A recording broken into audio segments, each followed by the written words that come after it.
Hello, everyone, and welcome. I'm Joan Devine, the Director of Education with Pioneer Network, and I'd like to welcome you to today's webinar, our Sharing the Vision webinar, the final one for 2019. Before we start, I'm going to go through a few details for you. First off, you did receive, and you will get it after the webinar as well, a copy of a few resources for you. One is holiday tips from the Alzheimer's Association, and there's a document with some links that have several other holiday tips, and you'll get a certificate of completion.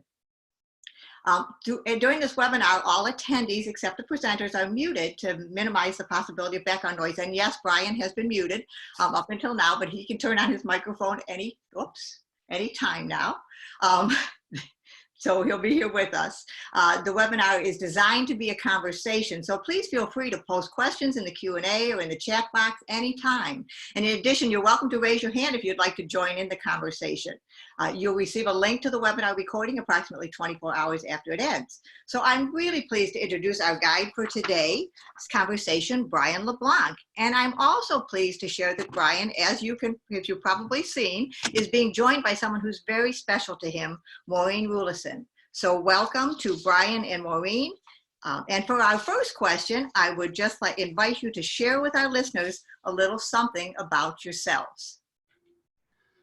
Oh, I have to talk about myself, I guess.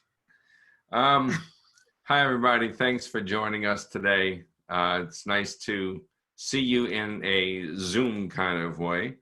I'm Brian LeBlanc, and for those of you that don't know me, I was diagnosed in 2014 with early onset Alzheimer's disease.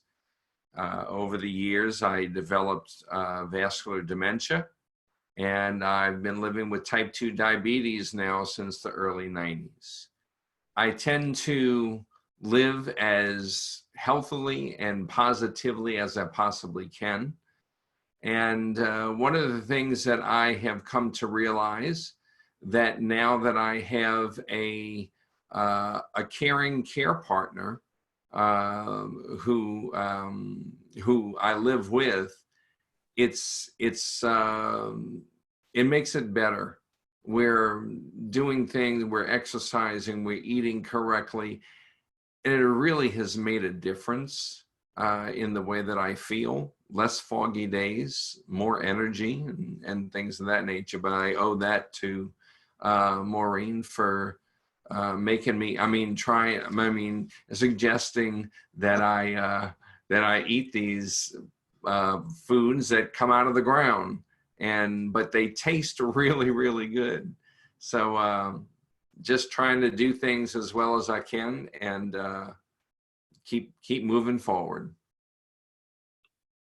And hi, I'm Maureen, and along with being Brian's caring care partner, I also have a background with the Eden Alternative with the Pioneer Network. I've been in the industry of elder care for 26 years, so I am now learning a whole lot from Brian that gives me a lot of perspective I didn't have before, and I'm grateful for many things, but for that also. And I wanted to mention also that I'm an Alzheimer's advocate, going around speaking throughout the United States and Canada, and that also keeps me very positive, keeps me healthy, and keeps me going. So. Super, and we're so glad that you're here. Maureen, we're so happy to have you join us. That was a nice surprise that came up this week. And Brian, I have been so looking forward to this conversation. So let's get started with the first question for you. So Brian, are there things that people say or do, well-intentioned, that add stress or make the holidays more challenging for you? I'll have to choose a few. You may not remember, but the thing is with that, that tells me that they don't know how to approach someone that has a dementia-related illness. So instead of trying to automatically, instead of just coming out with a question, they want to already say, I know you're not going to remember this. So if you don't, it's okay. You can just kind of, you know, try and answer the question anyway. They don't lead in with, hey, how are you doing? Or, hey, I haven't seen you since the party in 2019, you know, or 2018. How, you know, you remember that party, or you remember that remember thing just kind of gets in the way a little bit. And, you know, when they say, this one gets me, when they look at me and they kind of lean in, they say, you know, you really look good. And I think to myself, did I really look bad before? You know, and I know that they're just trying to be nice. And, you know, I find no, I don't think that they're being disrespectful or anything else. It's just the things that people say from no dementia, and it's more like they're caring. I don't know if I'm making sense too much, but that's kind of what the most popular ones.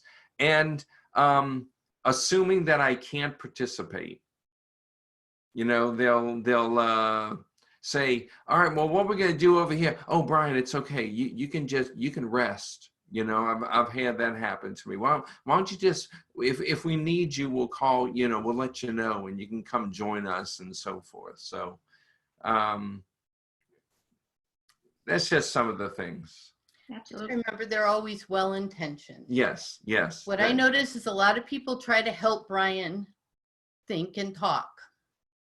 Anytime we're in a public setting, a party or an event, they try to help Brian think and talk, and Brian can talk and think very, very well, but they try to help him, and we both believe that comes out of compassion. Yeah. I think well-intentioned is one of the key words. I think that's so much a part of the journey that we're all on, that much of what we've done, good and bad. Right. Mostly bad. So this kind of leads into the next question, which is, so what would you if someone were giving you, well, I'm going to actually skip a question a second. What are those things, the holiday parties and the celebrations, all the things that happen at this time of the year, all the crazy busyness that I think stresses out all of us, not only those individuals living with dementia. Any pointers on how we can create more realistic expectations that'll make this a better season for everyone, but particularly for those loved ones in our lives who are living with dementia? Well, one of the things that when we were looking over the questions, one of the things that Maureen and I came up with immediately was what you just said, the stress, the anxiety that is related with related things like this. Going to a party where there's a lot of people, that can immediately start the stress factor, the anxiety starts, especially if you don't know a lot of the people. If it's a small gathering and you know everybody there, then okay. And then people want to play Christmas music, and Christmas music is beautiful. You know what a music lover I am. But when it's real loud and then people start singing and there's just a lot of noise, that can send me right into a fog, because my system kind of shuts down a little bit. It's I don't know, what else did we talk about? Well, we talked about the difference between folks who are in the earlier stages of dementia and folks who are in the later stages, and that people who are in the later stages probably need to have a setting where they can go and be in quiet and be in calm and peacefulness, and maybe have one or two people come in and visit them and talk to them if they start to show signs of stress. Right. And I think, you know, one of the things I shared as I've been talking with Brian in this conversation is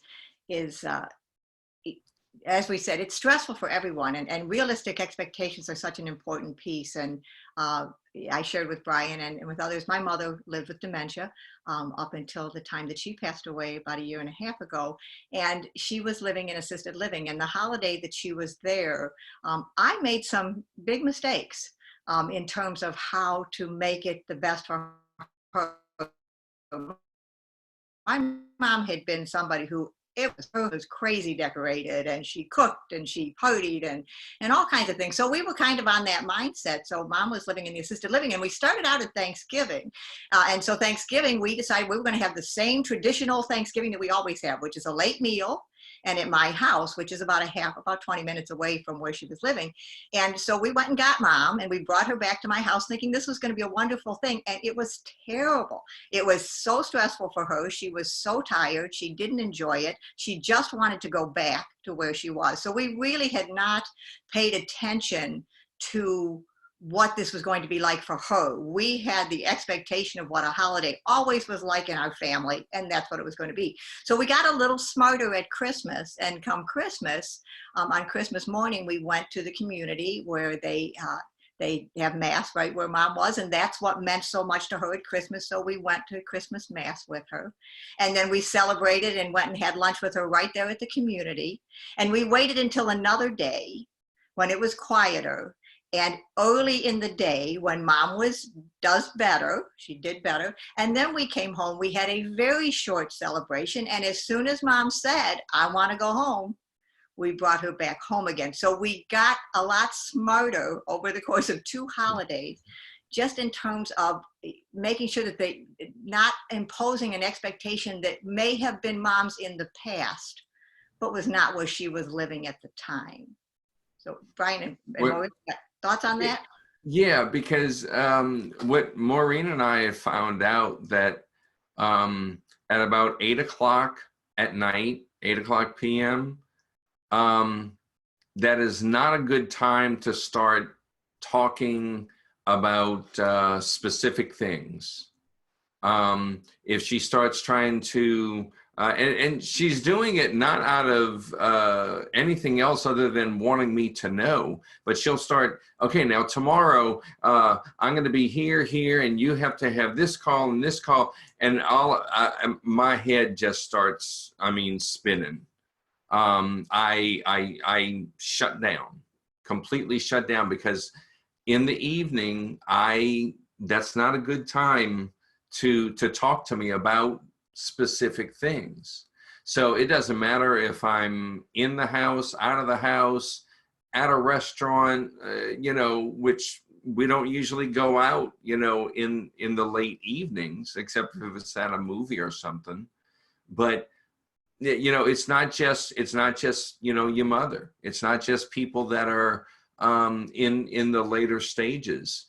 I can just speak for myself that it does happen to me, and so we had to learn that the hard way. It gave us lots of educational opportunities every time I did that. So we don't call them arguments. They're educational opportunities. But Joan, if I can tell you that 26 years, I have thought I knew how to help family care partners to make not only people living with dementia, but aging and other diseases lives better. One thing I have definitely learned from this is that grace is the greatest gift any care partner can receive, whether it be from the person they're partnering with or from other people. The mistakes are there.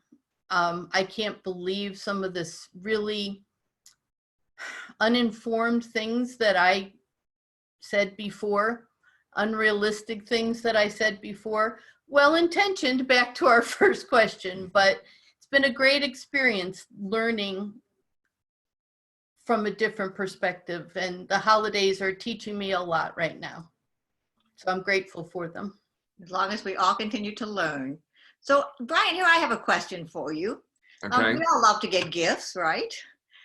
And so in the holiday season for you, and something to kind of help our listeners to think about, what are some of the best gifts? What is something special that we can give to someone we know that we love and care for, or the residents living in our communities who are living with dementia? Well, I'm still waiting on a phone call from Ellen DeGeneres to come on her show to, receive the big gifts and all that stuff. But I'm not sure if anybody called, to nominate me or anything. So, the the best gift that I can think of is that anything that comes from the heart. It doesn't have to be a big elaborate gift. It could be something like handkerchiefs. If it can be something like a favorite movie. I'm a music lover, so get me something musical. It doesn't have to actually be a song, but just something music related would just thrill me, so that I could have that. But like I said, if it's thoughtful, and if it's something, don't just go out and grab something that oh, I got to get them a gift here, they'll like this pencil. Let it have thought, let it have meaning, because if that person, what their likes and their dislikes are. And then maybe a week or so later, they're going to look at this object, whatever it is. And, I do this now, and I'll look at something and I'll say, where did this come from? I have no idea. But then the more I look at it, it gives you a feeling. It's like looking at a photo.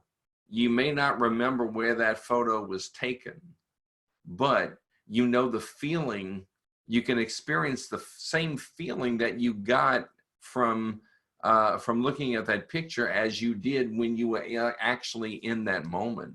That's why photos are so very, very important.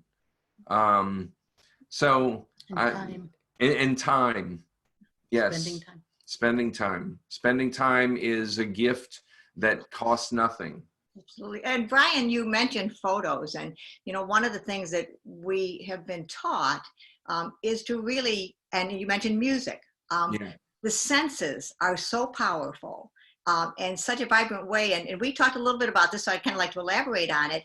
For instance, instead of saying to somebody, do you remember, which can be very stressful because, we may not remember, they may not remember, and all you're doing is adding to a bad situation. Instead, maybe I could bring a photo from a childhood Christmas and show that photo and let the memories be evoked from that in a way that is not causing any stress to require you to remember something, but hopefully it will cause that. Right. I have a drawer in a file cabinet that is filled with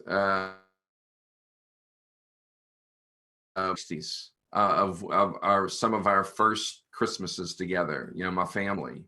And I don't recall any of it, but I look at the expression on my face, and it just brings me joy. And I look at all my my relatives and people that aren't here anymore, and you just get filled with those memories, and you warm up, your heart gets so filled with this love and joy that you can't replace that. You can't substitute that. It just kind of happens, and it lives within you. And I think, it's interesting because I think that gift that could be given, that photo book, and Walgreens and Shutterfly and so many places out there have discovered that that's a great thing for everybody. We love getting those memories. And it's certainly something that we could share with those living with dementia instead of a big fancy gift, just a small album of pictures that we put together. Or Brian and Maureen, I had shared with you a wonderful lesson I learned early in my career from a lovely woman named Donna, who was the activity director in the skilled nursing where I was working as the director of nursing. And Donna's mother was, she knew this was going to be her last Christmas. She was in the end stages of life and lived a number of states away from where we were. And I remember Donna coming back after visiting her around the holidays, and she said, you know, Joan, she said, I had a conversation with the activity director because I was struggling with what do I give Mom for Christmas? And what she said to me was, well, you could get her some soaps and lotions and hand creams and things. And Donna said, you know, she said, I listened to what she was saying, and I know that I have said that to so many people over the years. And when all of a sudden it was my mother, and the last Christmas I would probably have with her, I thought, how empty is that? Now, this was about 30 years ago, so I will tell you, it was before the days of music and memory. But what there you go. She was ahead of her time, because what she did is she pulled out her old cassette recorder, for those of you old enough to remember cassette recorders, and she made a little tape for her mom, and she talked and she shared some holiday stories on that tape, and she put some special songs on it, and then she bought a headset for her mom, and she left that with her at the nursing home when she had to leave to come home again. And she said the staff would call her periodically and say, you know, your mom wasn't feeling good, she was restless, she seemed to be in pain. We put those headsets on her, let her listen to the stories, and you could see the change in her. And what an incredibly wonderful gift to give. So, and as I shared with you, Joan, what the gift Brian and I are giving each other for Christmas this year is that we're each recording a message to the other for if and when the time comes that one of us can't tell the other how much we love each other, how much certain things meant to us, what was important to us, what our favorite things were, so that we'll have that not only to listen to ourselves, but also to share if we're not there with the other one. So that's our gift to each other this Christmas. And I think that's a wonderful gift for all of us to think about, for those of us who have struggled with trying to help someone put together a life story when that individual is at the later stages of their life, and trying to collect that life story from others who may or may not know. Creating that story now, don't wait. And that doesn't help us for that person, that loved one that is deep in the stages of dementia. But it's kind of a word of advice for all of us to think about in the future. But for those of our residents, you know, just as our loved ones, just as you said, Brian, look at things that reach the senses. We know that the sights of Christmas, the lights, the sounds of Christmas. There's so many beautiful sounds, the music, the smells. Bake a pie. Yeah.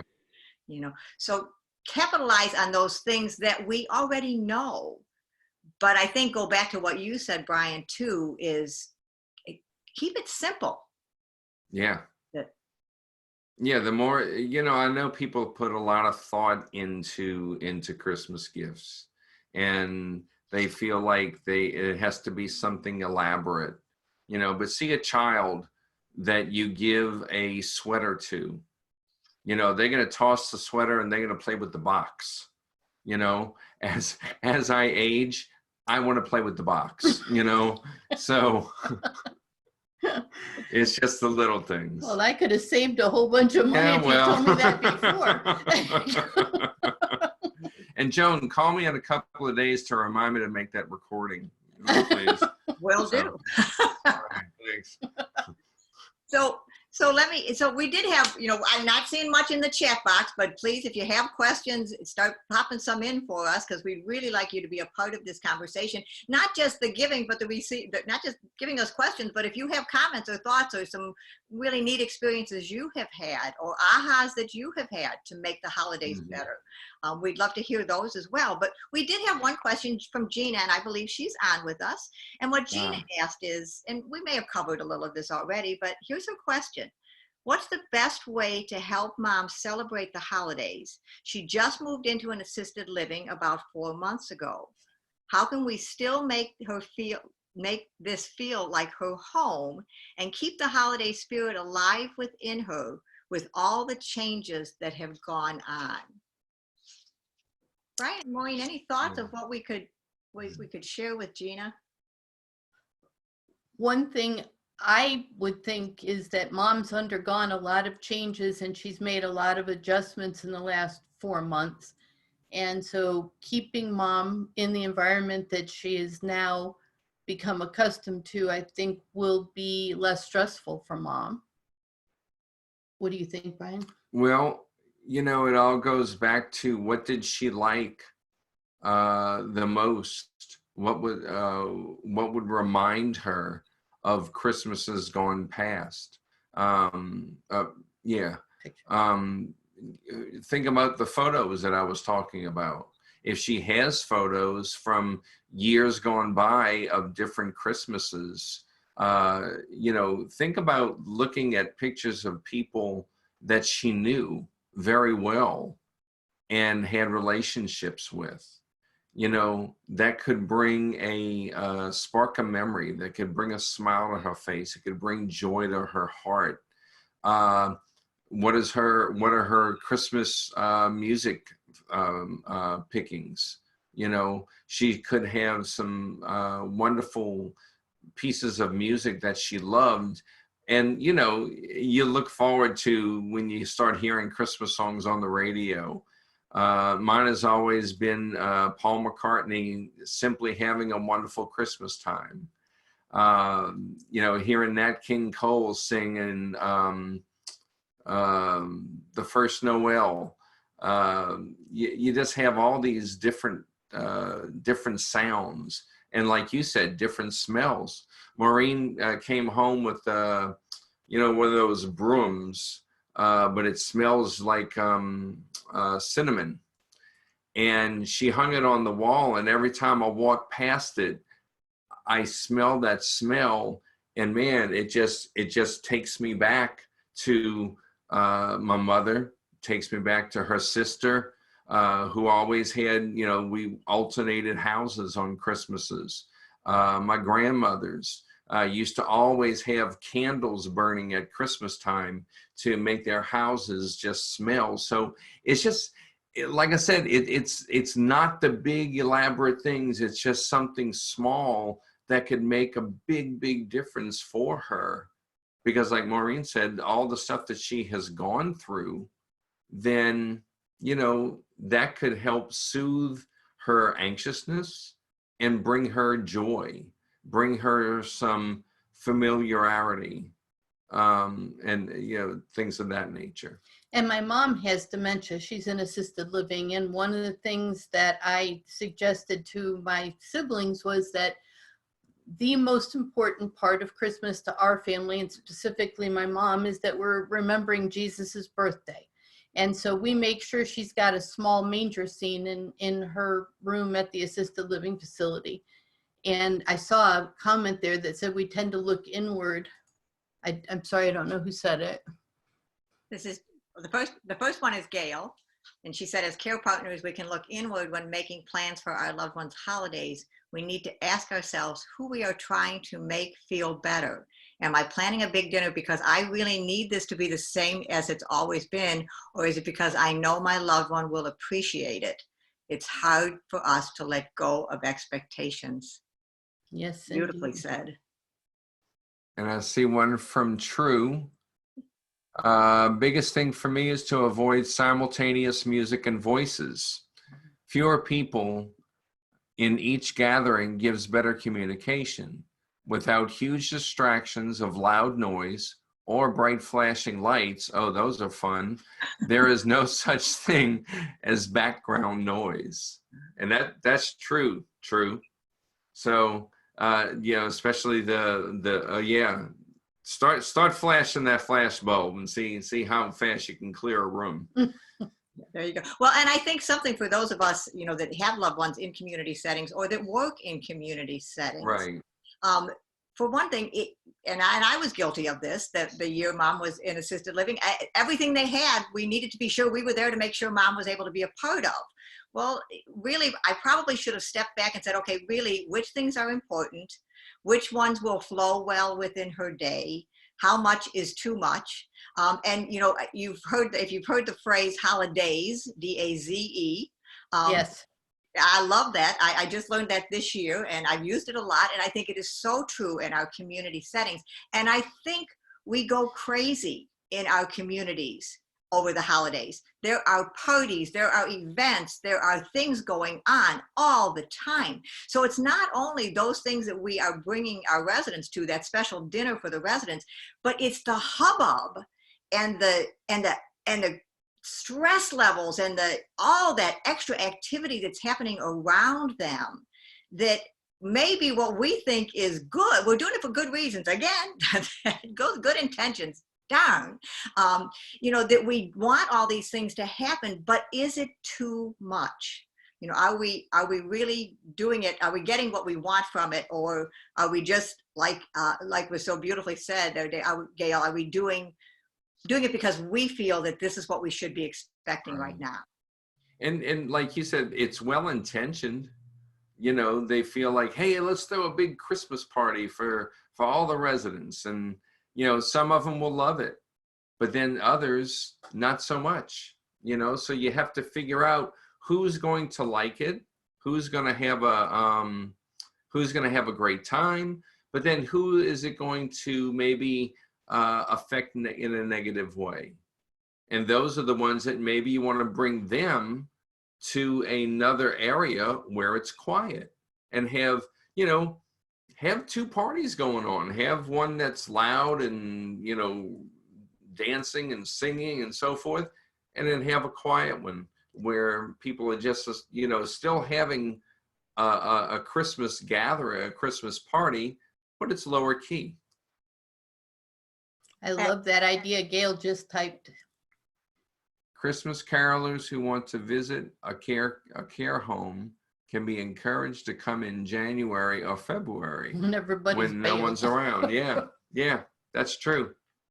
That's a great point. I want to come back to a gift, Brian, and this is something that I think personally you have been someone who has really helped open my eyes to this. And that is, one of the gifts we can give people is not just what happens over the holidays, but how we grow our relationships with people, as fundamental as those are. And for individuals living with dementia, Brian, you have blogged so beautifully on so many occasions, the challenges that you face because of the stigma of the disease. So can you share a little bit about what can we do to help break down that stigma? What are the things that we're, again, unintentionally doing that create that stigma and make life better for you, not just at Christmas, but all the time?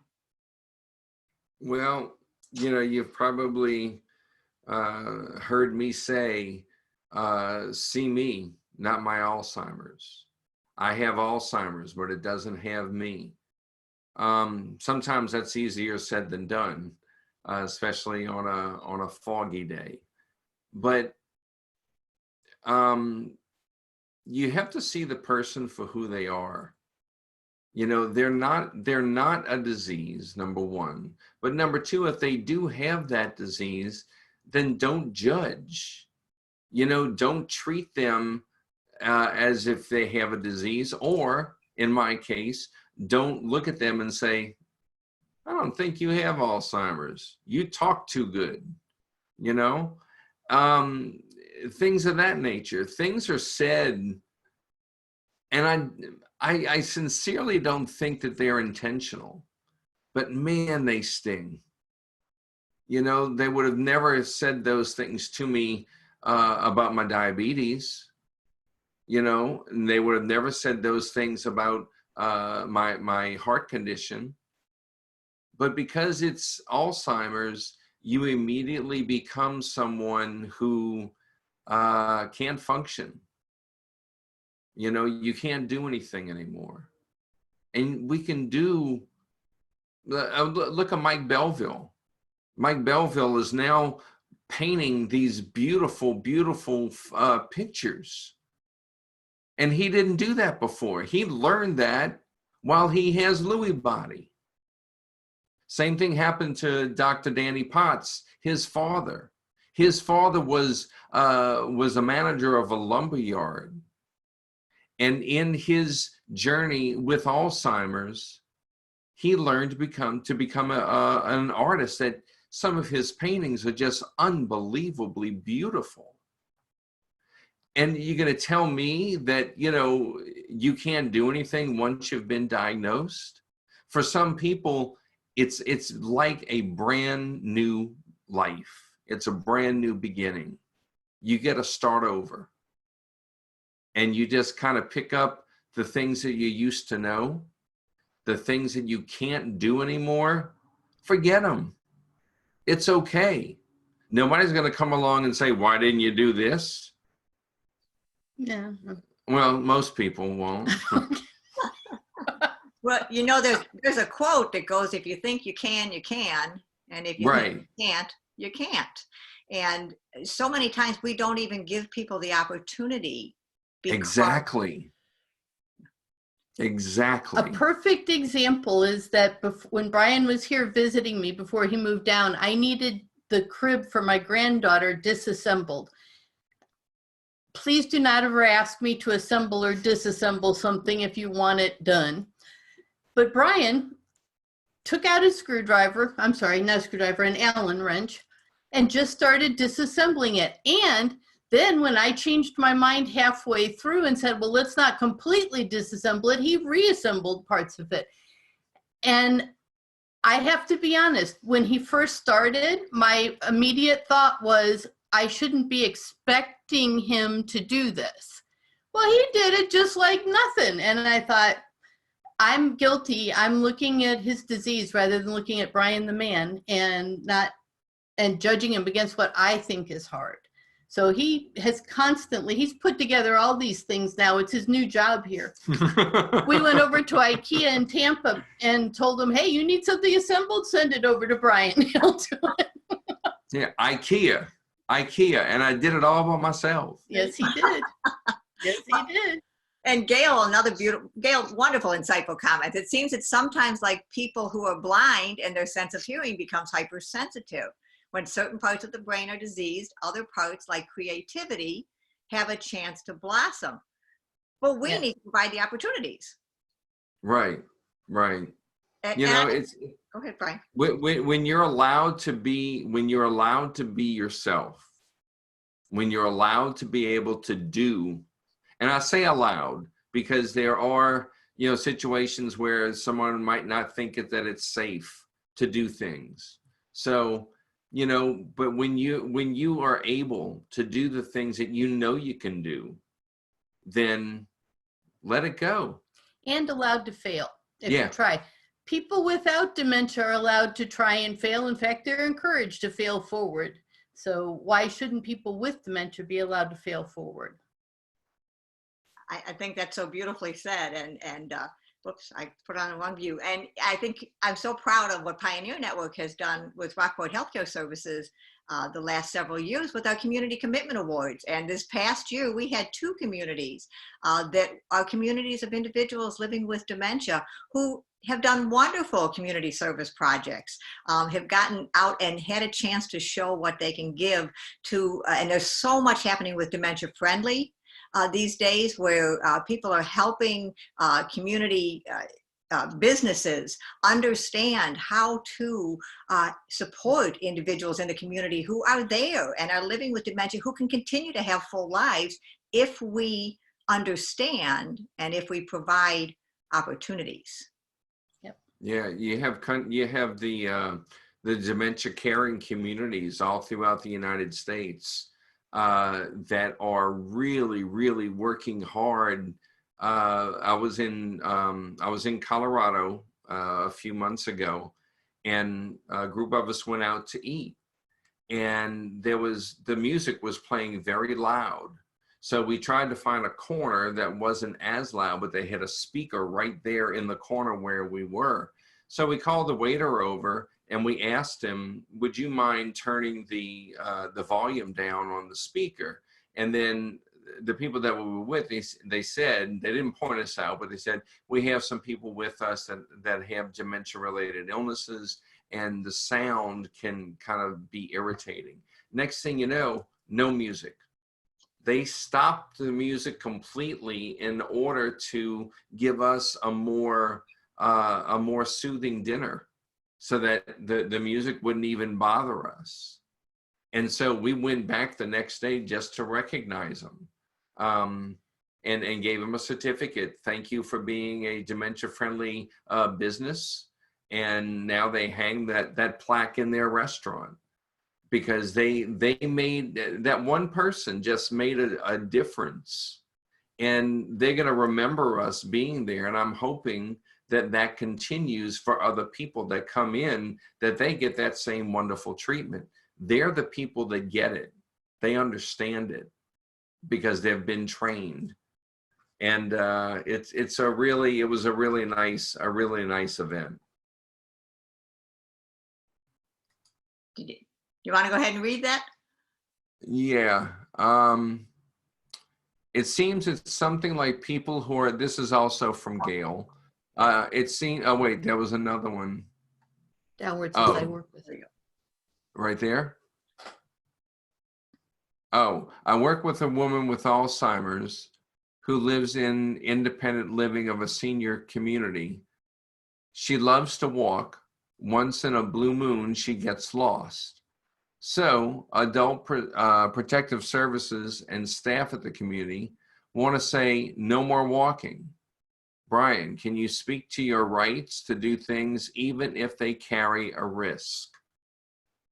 And that's what Joan was talking about the other day with we're too risk adverse. Right, exactly. You should be allowed to walk. Now, if she gets out of the building and she gets lost, maybe they just need someone to walk along with her.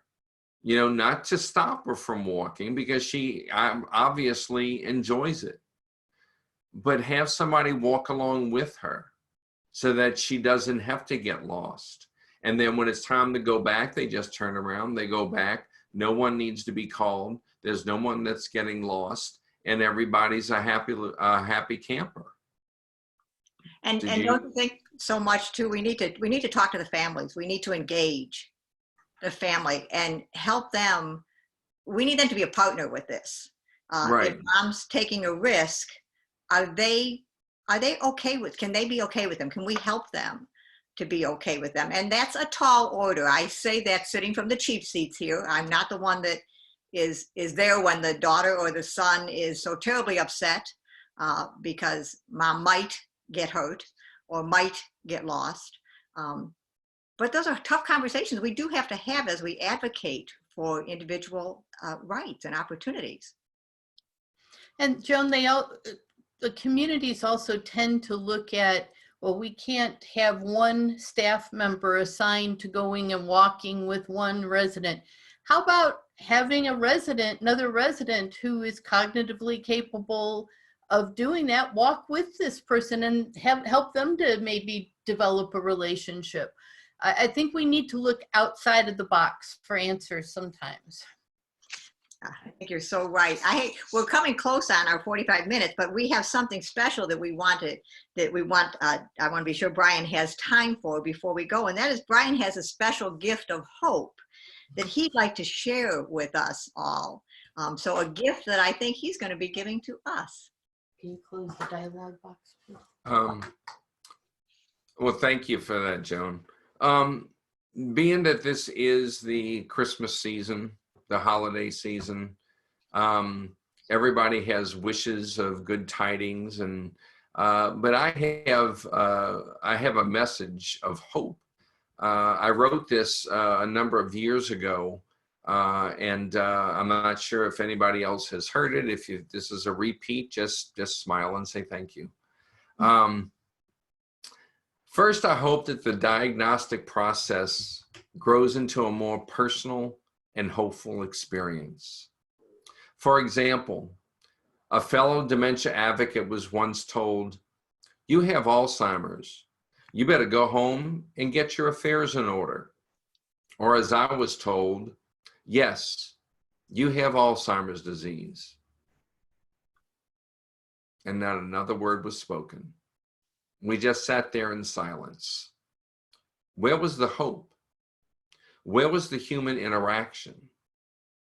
So I hope that more understanding of Alzheimer's disease and other dementia-related illnesses are realized, so everyone knows that a diagnosis does not mean that it's the end of all things. For some, it's a brand new beginning. I hope the phrase, "but you don't look like you have Alzheimer's," becomes a thing of the past, as it becomes realized and understood that this is not just a disease of someone in their older age. I hope, instead of being dismissed and ignored, as if we can't contribute or understand, that we are instead engaged, empowered, and enabled. I'll give you another example of something I experienced, more like an aha moment. I hear the word hope many times in conversations, as in, "I hope a cure is found to help you," or "I hope you get better," or "I hope you don't suffer too much with your Alzheimer's." Well, a cure will probably not be found in my lifetime, but I thank them. I wish I would get better, but that's really not going to probably happen unless a miracle comes through. And I'm sorry, I lost my place. I don't suffer, but instead I do struggle. I struggle sometimes every single day, and that's okay. People like me are living as well as we can each and every day. So if someone asks me what my hopes are, well, my hopes lie in the here and now, in things we can accomplish today, not years from now.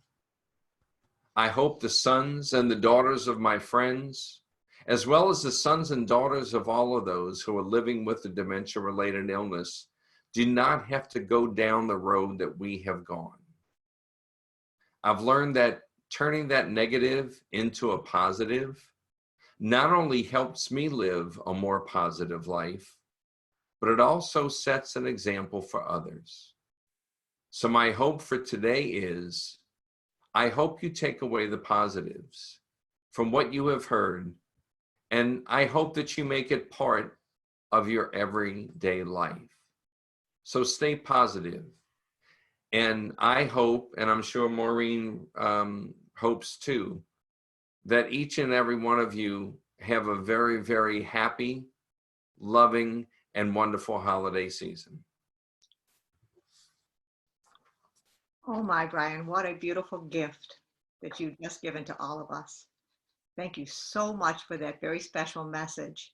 This is, it has touched my heart. I don't even know what to say. Thank you, Joe. Thanks to everybody. Well, thank you all. And so just, I don't hate to follow this with this, but immediately following the webinar, you're going to get a survey. So let us know how you did. And then in about 24 hours, you'll get a copy of the recording of this webinar. And I hope that if you have someone special to share it with, we hope that you'll share it with them. And then just in closing, 2019 has been a wonderful year for Pioneer Network, and we are really looking forward to 2020. We're planning some new and exciting things for the webinar series, so watch the newsletters in January. And then, of course, we hope you join us in Pittsburgh. And when I say join us, I mean us. Brian and Maureen and I will all be there in August at our conference. But on behalf of Pioneer Network, thank you again so very much to Brian and for bringing Maureen into this conversation with us, and for all the wonderful comments from folks. On behalf of all, we thank you and what a wonderful gift you all are to each other and to those that you serve every day. So wishing you a very happy and joyous holiday. One more thing I would like to say is that if you know someone that that can learn or get something from what we talked about, please share it with them once the recording comes out, because it could make a difference in their lives. And what a beautiful thing that would be. Absolutely. Well, on that note, we thank you so very much and have a wonderful holiday. Bye-bye. Bye-bye, y'all.